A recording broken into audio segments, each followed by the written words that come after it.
Sunday కూడా అయింది, ఎంత ట్రాఫిక్ ఉన్నది. హాయ్ ఫ్రెండ్స్, కొత్త వీడియోకి అందరికీ స్వాగతం. సండే అయితే వచ్చేసింది. ఈరోజు రూమ్లో చికెన్ చేసుకుందాం అనుకున్నాము. కానీ నేను నిద్రలేక ముందే మా ఫ్రెండ్ ఫ్లాష్ మ్యాన్ లాగా వెళ్ళి చికెన్ బియ్యం మసాలాలు తీసుకుని వచ్చి నన్ను నిద్రలేపాడు. నేను లేచి ఫ్రెష్ అయ్యి కుకింగ్ స్టార్ట్ చేశాము.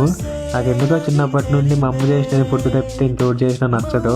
అందుకోసం ఎక్కడ తినేవాడిని కాదు. ఇంకా మా అక్క పెదమ్మలు పిన్ని వాళ్ళు అడిగేవాళ్ళు, ఏం మేము మీ అమ్మ కన్నా బాగా చేయమా అని. మరి ఇప్పుడు రోజు బయట తింటున్నా కదా అనుకుంటున్నారా? మళ్ళీ హోటల్ ఫుడ్ అయితే నచ్చుతుంది మనకి. అందుకోసం అని ఈరోజు నేనే కుక్ చేశాను. నాకైతే బాగా నచ్చింది, సూపర్గా వచ్చింది టేస్ట్. కానీ మా ఫ్రెండ్కి నచ్చలేదంట. ఇప్పుడు టేస్ట్ వాళ్ళదిలే అనుకొని వాషింగ్ మిషన్ దగ్గరికి వెళ్ళి బట్టలు అయితే వేసుకున్నాను.